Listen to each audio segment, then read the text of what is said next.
Hello my dear friends, कैसे हो आप लोग। आई होप आप सभी बहुत ही अच्छे होंगे। तो हम पढ़ रहे हैं क्लास 10th का बायोलॉजी चैप्टर 2 जिसका नाम है श्वसन। इस चैप्टर का 2 लेक्चर हम पहले ही आपको दे चुके हैं और आज ये तीसरा लेक्चर इस चैप्टर का होने वाला है। और आज की इस वीडियो में हम देखेंगे मानव श्वसन तंत्र के बारे में। यहाँ पे एक डायग्राम बना लिए हम समय की बचत करने के लिए, ठीक है।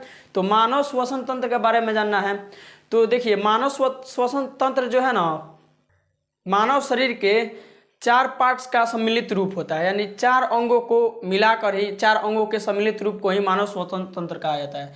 आइए जानते हैं उस अंगों के बारे में जो मिलकर क्या करते हैं, तो मानव श्वसन तंत्र का निर्माण करते हैं।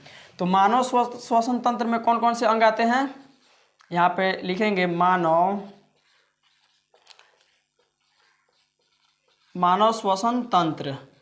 मानव श्वसन तंत्र में कौन कौन से अंग मिलकर मानव श्वसन तंत्र का निर्माण करते हैं, तो सबसे पहला हो जाएगा नासिका छिद्र। क्या हो जाएगा, नासिका छिद्र। दूसरा क्या हो जाएगा, तो दूसरा हो जाएगा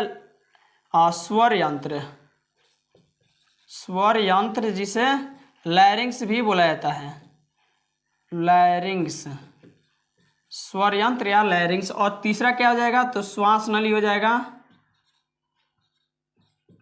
श्वास नली। और चौथा क्या हो जाएगा, तो चौथा हो जाएगा फेफड़ा। तो ये 4 पार्ट्स है हमारे शरीर के जो मिलकर क्या करते हैं, तो मानव श्वसन तंत्र का निर्माण करते हैं। कौन कौन, तो सबसे पहले नासिका छिद्र, दूसरा हो जाएगा स्वर यंत्र या जिसे लैरिंग्स बोला जाता है, तीसरा हो जाएगा श्वास नली और चौथा हमारा फेफड़ा हो जाएगा, ठीक है। तो यहाँ पे डायग्राम बनाए, आइए इन सभी के बारे में जानते हैं कौन कहाँ पे होता है। तो ये हम जानते हैं क्या होता है, तो नासिका छिद्र है। क्या है, नासिका छिद्र। ये क्या है, तो नासिका छिद्र है। और ये जो दिख रहा है ना यहाँ पे गोल जैसा संरचना है, इसको बोला जाता है स्वर यंत्र या लैरिंग्स। इसी को लैरिंग्स बोला जाता है, लैरिंग्स। इसी को क्या बोला जाता है, तो लैरिंग्स बोला जाता है। लैरिंग्स यहाँ पे आधा ग रहेगा, ठीक है, लैरिंग्स। यहाँ पे लैरिंग्स हम लिख दिए। तो यहाँ पे क्या हो जाएगा, ये वाला स्वर यंत्र या लैरिंग्स हो जाएगा। और ये रहा श्वास नली। क्या है, तो श्वास नली। और ये क्या है, तो फेफड़ा है। क्या है, तो फेफड़ा। ये क्या है, तो फेफड़ा है। और यहाँ पे देखिए और भी ये मुख गुहा है, यानी कि मुख द्वार। और ये क्या है, तो ट्रैकिया है, ठीक है। तो बहुत सारा ऐसे अंग होता है इसमें, ठीक है। तो फेफड़ा के बारे में और थोड़ा डीपली जाकर देखना है हमें कि इसमें और इसको क्या क्या बोला जाता है। तो ये वाला जो संरचना ऐसे दिख रहा है ना, जो श्वास नली से ऐसे मुड़ा हुआ है, जो फेफड़े में ऐसे जा रहा है, इसको बोला जाता है ब्रोकस। क्या बोला जाता है, लिख देते हैं यहाँ पे ब्रोकस बोला जाता है। यहाँ पे देखिए ये जो ब्रोकस है ना, आगे जाकर कुछ भागों में डिवाइड हुआ है, ठीक है। और इसमें से जो ये वाला दिख रहा है, ये वाला दिख रहा है, और ये वाला जो दिख रहा है ना पोर्शन, इसको बोला जाता है ब्रोकियोल्स। इसको ब्रोकियोल्स बोला जाता है, ब्रोकियोल्स, ठीक है। और इसके बाद ये जो ऐसे झाड़ी नुमा, ऐसे झाड़ी जैसा संरचना जो फूटा हुआ दिख रहा है ना, ये वाला और ये वाला, इसको बोला जाता है वायुकोश। क्या बोलेंगे, तो वायुकोश बोला जाता है, वायुकोश इसको बोला जाता है, ठीक है। तो आई होप ये सभी आपको समझ में आया होगा। तो मानव श्वसन तंत्र का निर्माण 4 अंग मिलकर करता है, 4 पार्ट हमारे शरीर का। कौन कौन, तो नासिका छिद्र, स्वर यंत्र जिसे लैरिंग्स भी बोला जाता है, और तीसरा श्वास नली, और चौथा हो गया फेफड़ा। तो ये चारों अंगों के सम्मिलित रूप को ही क्या बोला जाता है, सम्मिलित रूप को मानव श्वसन तंत्र बोला जाता है। और यहाँ डायग्राम के माध्यम से भी हमने देख लिया, फेफड़ा में जो ये वाला होता है, ये वाला भाग होता है, इसे नली जैसा निकला हुआ होता है, श्वास नली से उसे ब्रोकस बोला जाता है। और ये जाकर आगे कुछ भागों में टूट गया होता है, जिसे ब्रोकियोल्स बोला जाता है। और झाड़ीनुमा संरचना जो दिख रहा है इससे लास्ट वाला में, उसको वायुकोश बोला जाता है, ठीक है। और ये हमारा फेफड़ा है। यहाँ पे देखिए अब श्वसन की क्रिया हमारे शरीर में कैसे पूरा होता है, इसके बारे में जानेंगे, ठीक है। तो हमने देख लिया कि मानव श्वसन तंत्र का निर्माण जो है कौन कौन से अंग मिलकर करते हैं। अब श्वसन की क्रिया, मानव में श्वसन की क्रिया, मानव में श्वसन की क्रिया कैसे होती है, ये जानेंगे। मानव में श्वसन की क्रिया तो हम जान चुके हैं पहले ही वीडियो में कि श्वसन की क्रिया कैसे संपन्न होता है। तो हम बाहरी वातावरण से क्या करते हैं, ऑक्सीजन को शरीर के अंदर लेते हैं, फेफड़े के माध्यम से वहाँ से क्या होता है, तो जाता है शरीर की कोशिकाओं तक, वहाँ ग्लूकोज का विखंडन होता है और वहाँ से कार्बन डाइऑक्साइड बनता है जो कि बाहर निकलता है हमारे शरीर से। तो कहाँ से कहाँ तक, तो बाहरी वातावरण से ऑक्सीजन जब हमारे फेफड़े तक जाता है और फेफड़े से कहाँ जाता है, तो कोशिकाओं में मौजूद ग्लूकोज के पास जाता है, तो इसे बोला जाता है प्रश्वास। इसको क्या बोला जाता है, तो प्रश्वास बोला जाता है। जब ऑक्सीजन फेफड़े से कोशिकाओं तक जाता है, बाहरी वातावरण से फेफड़े और फेफड़े से कोशिका तक, तो इस प्रक्रिया को प्रश्वास बोला जाता है। और वहाँ पे ग्लूकोज के विखंडन होने के पश्चात जो है कार्बन डाइऑक्साइड बनता है, वह हमारे शरीर से बाहर निकलने के लिए हीमोग्लोबिन पकड़ कहाँ लाता है, फेफड़े तक, और फेफड़े से शरीर से बाहर निकलता है, उसे बोला जाता है उच्छ्वास। तो शरीर के अंदर जब ऑक्सीजन आता है उसे प्रश्वास बोला जाता है, और शरीर से बाहर जब कार्बन डाइऑक्साइड निकलता है उसे उच्छ्वास बोला जाता है। और इन दोनों प्रक्रियाओं को मिलकर ही क्या बोला जाता है, तो उच्छ्वास बोला जाता है। ठीक है, तो यहाँ पे आइए देखते हैं। सबसे पहले क्या समझेंगे, तो प्रश्वास क्या होता है, प्रश्वास के बारे में जानने वाले हैं हम कि प्रश्वास क्या होता है। तो प्रश्वास कैसे बोलेंगे, तो वायु को फेफड़े तथा फेफड़े से कोशिकाओं तक पहुंचना ही प्रश्वास कहलाता है। वायु को फेफड़े और फेफड़े से कोशिकाओं तक पहुंचना ही प्रश्वास कहलाता है। और यह काम कौन करता है, तो खून में मौजूद हीमोग्लोबिन क्या करता है, ऑक्सीजन को पकड़ के कोशिकाओं के ग्लूकोज के पास ले जाता है। ठीक है, तो यहाँ पे क्या होता है प्रश्वास में, तो वायु को फेफड़े से शरीर की कोशिकाओं तक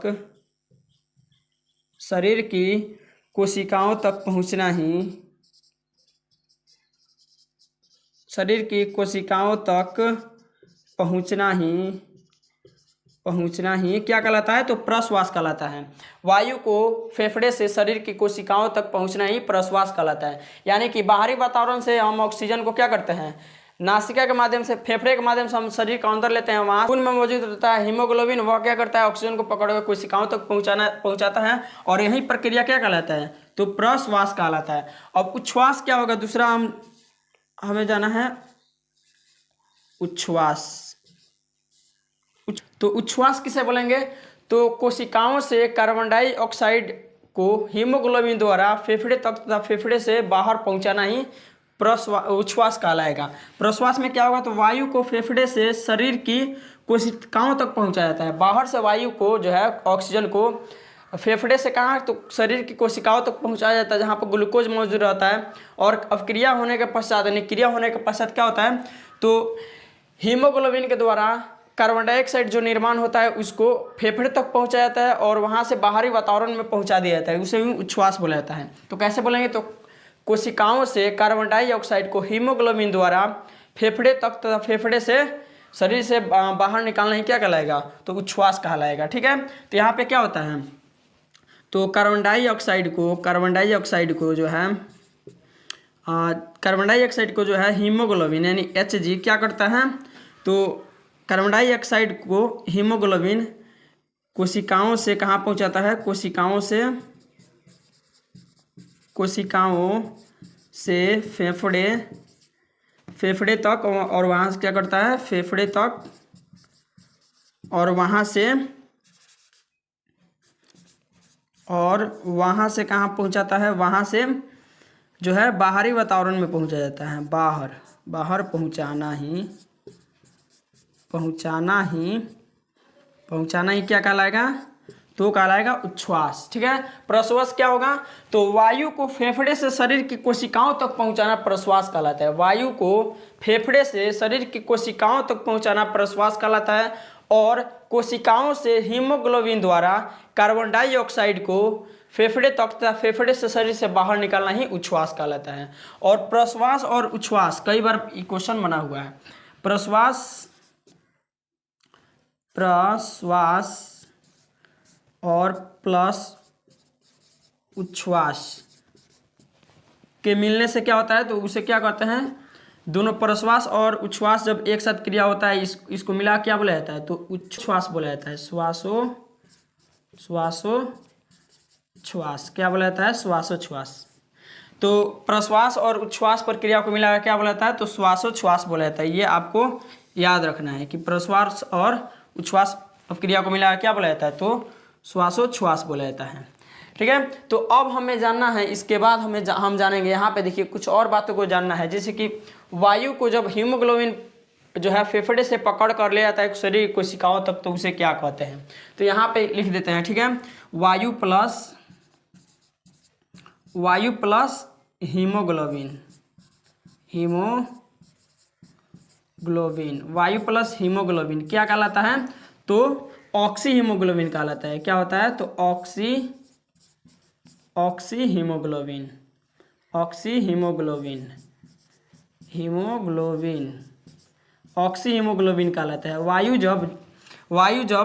वायु को जब हीमोग्लोबिन पकड़कर शरीर की कोशिकाओं तक पहुंचाता है उसे ऑक्सी हीमोग्लोबिन कहा जाता है। जैसे O2, वायु में क्या रहता है, हम श्वसन में O2 लेते हैं, प्लस में हीमोग्लोबिन को Hg दिखा देते हैं, ठीक है। तो यह अभिक्रिया क्या होता है, तो ऑक्सी हीमोग्लोबिन कहलाता है, ठीक है। आगे देखिए, जब कार्बन डाइऑक्साइड को कहाँ पर लिख दें, यहाँ पर लिख देते हैं, ठीक है। कार्बन डाइऑक्साइड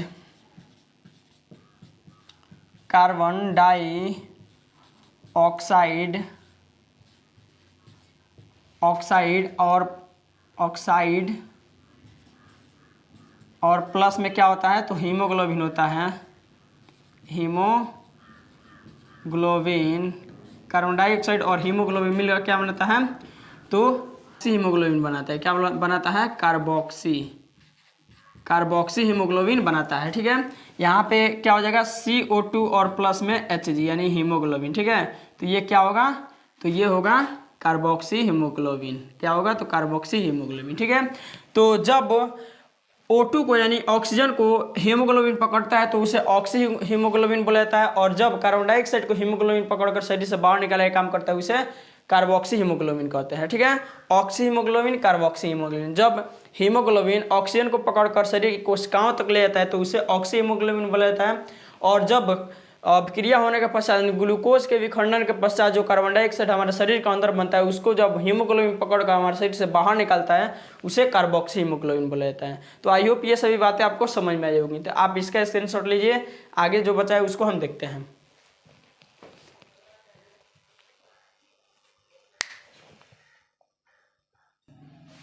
तो आइए अब जान लेते हैं कि श्वसन की जो क्रिया है हमारे शरीर में कैसे होती है, ठीक है।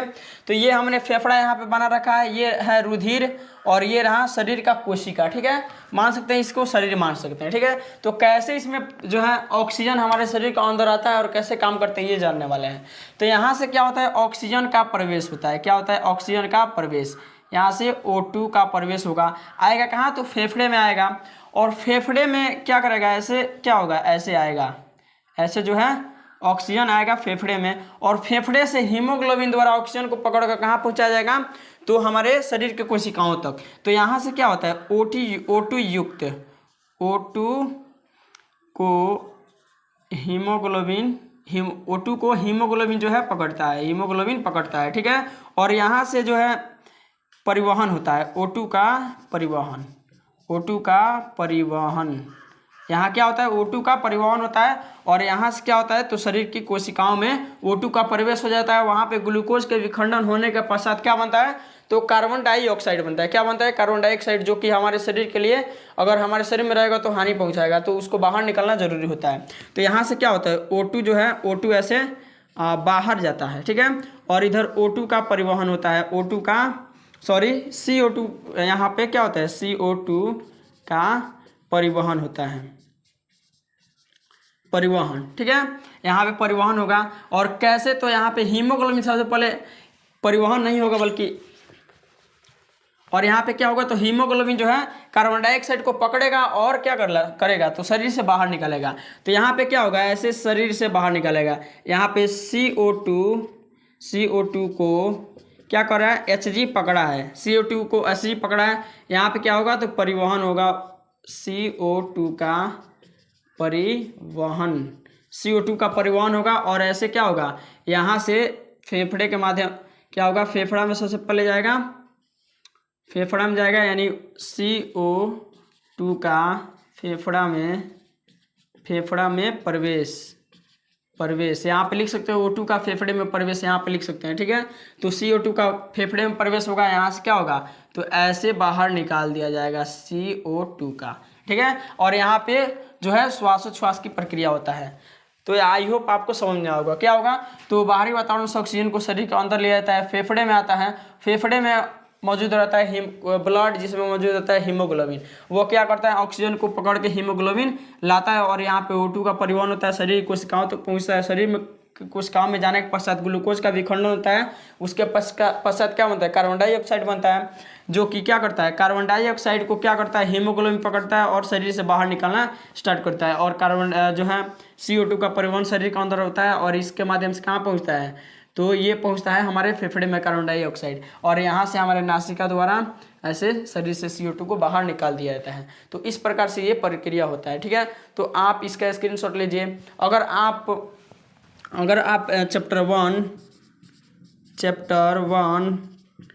चैप्टर 2 बायोलॉजी का वीडियो नहीं देखें तो इन दोनों चैप्टर 2 आज क्या हुआ, तो फिनिश हो गया, और चैप्टर 1 हम पहले ही बनाकर दे चुके हैं। ठीक है, फिजिक्स में भी चैप्टर 1 और चैप्टर 2 हो गया है।